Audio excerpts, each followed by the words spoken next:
Hey guys, just before we get this started, I should point out that, we're gonna be touching on some pretty adult content in this, and so, yeah. Alright, let's start this shindig.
Whether it's as Ms. Marvel, Binary, Warbird, or Captain Marvel, Carol Danvers has endured a long and very strange journey as a superhero.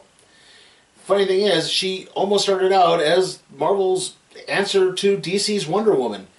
And I don't mean just because the characters apparently share the same fashion sense. Carol was a strong, independent woman who did not need a man to help her through things that was supposed to be an inspiration for young girls.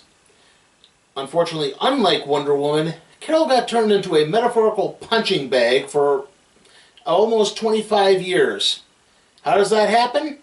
Well, let's start at the beginning. Carol Danvers debuted in Marvel Superheroes number 13, which had a cover date of March 1968. As a security chief, she worked with NASA scientist Walter Lawson.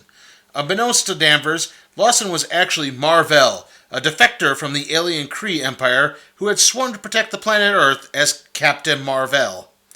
Later in issue 18 of the Captain Mar-Vell series, dated November of 1969, a Kree soldier named Jan Rog kidnapped Carol. In the course of the confrontation between Rog and Mar-Vell, Carol was caught in an explosion of a device called the Psycha Magnetron. The radiation from the device caused Carol's DNA to be rewritten, and turning her into a Kree-human hybrid. The fact that the explosion gave Carol superpowers wouldn't be revealed until January of 1977, when Ms. Marvel number 1 debuted. Carol Danvers now possessed flight, super strength, the ability to fire energy blasts, and a limited precognition dubbed a seventh sense. However, this seventh sense resulted in Carol suffering from migraine headaches, which prevented her from remembering her exploits as Ms. Marvel. Eventually, she would recover from these migraines and take a job with J. Jonah Jameson as the editor of a women's magazine that would cover Ms. Marvel.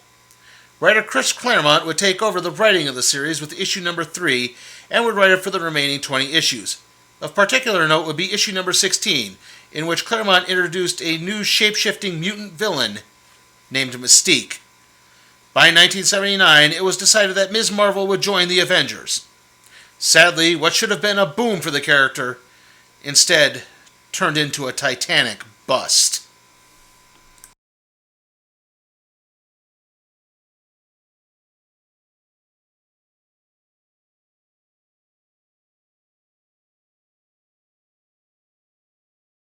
In issue number 197 of the Avengers, Ms. Marvel mysteriously vanished from the plane that she was piloting. She wouldn't return until issue number 199, and even though she'd only been missing for about 3 days in the comic, she was now 9 months pregnant. All of this would set the stage for Avengers number 200. The issue starts with Carol going into labor and the other Avengers anxiously worrying over what could happen. The labor is unique as Carol isn't feeling any pain or discomfort, nor does she need to push. The baby is practically delivering itself. Carol gives birth to a baby boy, and within a couple hours, she's physically fine and able to fit back into her Ms. Marvel outfit. In fact, other than having just visually given birth, she shows no physical signs of actually having been pregnant. In that same amount of time, the baby has aged 5 years and is in possession of a high degree of intelligence. I should point out that Carol has no idea how it is that she got pregnant to begin with. It just started happening not too long after she returned. Also, the other Avengers haven't exactly been much help. They're either cracking jokes, cooing over the baby, whose name is Marcus, and telling Carol how lucky it is that she's now a mother. Marcus eventually reached adulthood just as Carol finally met him. She recognized him as something more than just her son, except she couldn't exactly place what. Marcus then began work on the assembly of a machine of some type. Meanwhile, time and space began to warp as pre-colonial natives, medieval knights, and dinosaurs began attacking the Avengers mansion. As the other Avengers try to handle things, Carol tries to get Marcus to safety. Marcus ignores Carol until he uses some sort of power to briefly knock Carol out. Marcus then apologizes to his love. Trust me, that last line is the least disturbing aspect of this comic. Before Marcus can return to working on the machine, Hawkeye arrives and sees the unconscious Carol. He fires an exploding arrow and destroys Marcus's machine. Cap, Thor, and Iron Man arrive as an irate Marcus begins to lash out, only for Carol to stop him. Marcus breaks down and begins to confess. He is really the son of longtime Avengers foe Immortus. Immortus had rescued Marcus's mother from a shipwreck and taken her to the realm of Limbo. In Limbo, Immortus used several devices to hypnotize the woman into loving him, and Marcus was the result of their love. Eventually, Marcus's mother returned to Earth, leaving him in Limbo with his father. Desperate to escape, Marcus concocted a plan, but for it to work, he needed a strong enough woman, namely, Carol Danvers. He abducted Carol from the plane she was piloting and transported her to Limbo. Even though he initially tried to seduce her on his own, he eventually began using his father's technology to make her fall in love with him. And thus, she became a vessel for him to come to Earth. Yeah, you heard me right. He raped her. He kidnapped her. He held her against her will. He hypnotized her so that he could have sex with her. He raped her. He raped her in order to impregnate her with himself.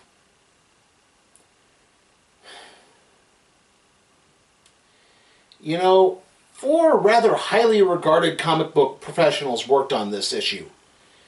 Marvel Editor-in-Chief Jim Shooter, writers Bob Layton and Dave Michelinie, and artist George Perez.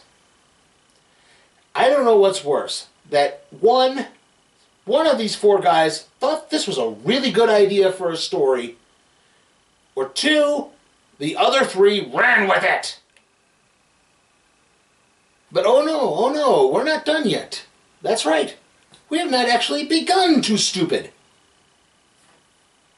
The machine Marcus had been building was supposed to stabilize the time-space warps and allow Marcus to live in the mortal plane. However, with it gone now, Marcus would have to return to Limbo and to set things right. But he wouldn't be going alone. It turns out that Carol was still in love with Marcus and decided to have Thor whisk the 2 of them away to be together forever. You know, let's just move on to part 3.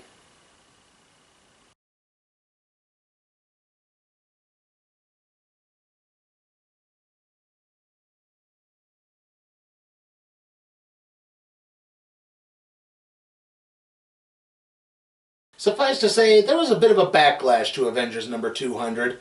So much of a backlash, in fact, that basically anyone associated with the issue has apologized for it on multiple occasions.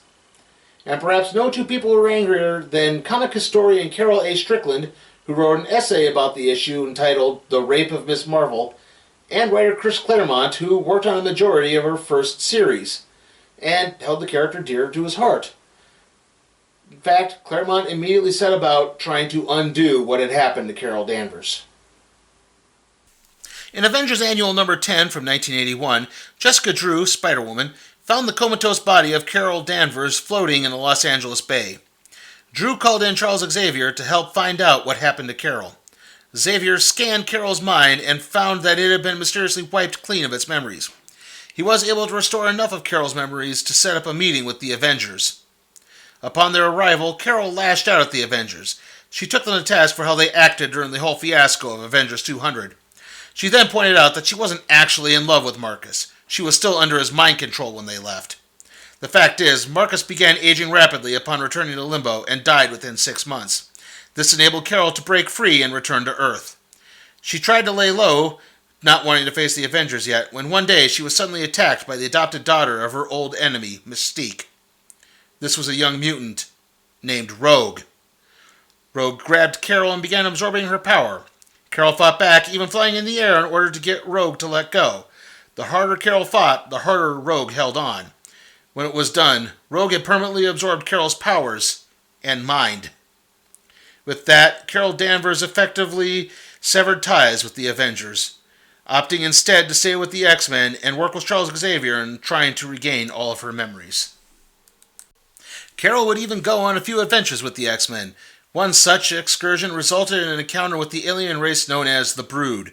The Brood, upon discovering Carol's Kree-human DNA, began experimenting on her in order to see what a hybrid's next stage of evolution would be. This resulted in Carol tapping into a new set of powers, essentially becoming a living star and recursing herself as binary in the process. With this, Carol would become a full-time member of the X-Men. Sometime later, Rogue would return, seeking Charles Xavier's assistance in dealing with Carol's personality traits which were still stuck in Rogue's mind. Xavier agreed to help her, much to the X-Men's dismay and Carol's disgust. And so, Binary left the X-Men. In the late 90s, Carol would go on to rejoin the Avengers. Unfortunately, not too long after doing so, Carol would lose her connection to the Binary powers. This new setback slowly drove Carol, now calling herself Warbird, into an alcoholic depression. Eventually, she wound up getting kicked off the team as a result of refusing to get help for her drinking.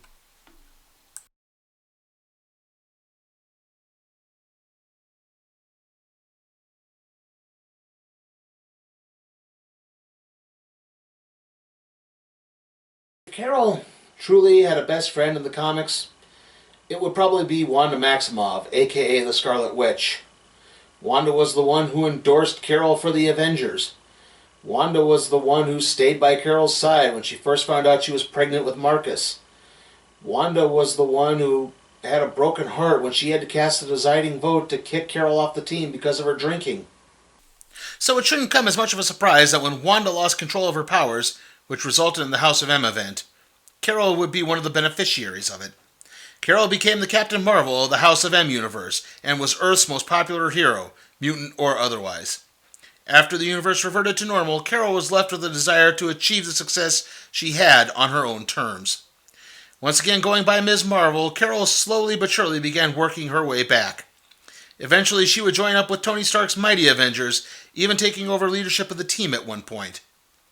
Finally, Carol would inherit the negabands that once belonged to her old co-worker, Mar-Vell, thus becoming the new Captain Marvel.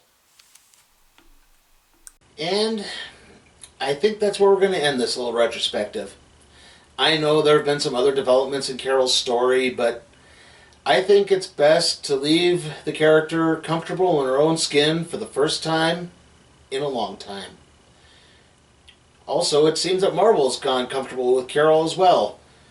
She was a major player in the Avengers Earth's Mightiest Heroes animated series, and she'll be appearing on the big screen in Avengers Infinity War and her own solo film. Who knows? Maybe she actually will become Marvel's Wonder Woman. As for other characters, will they get their own retrospective? If they necessitate it. Until then, see you next time.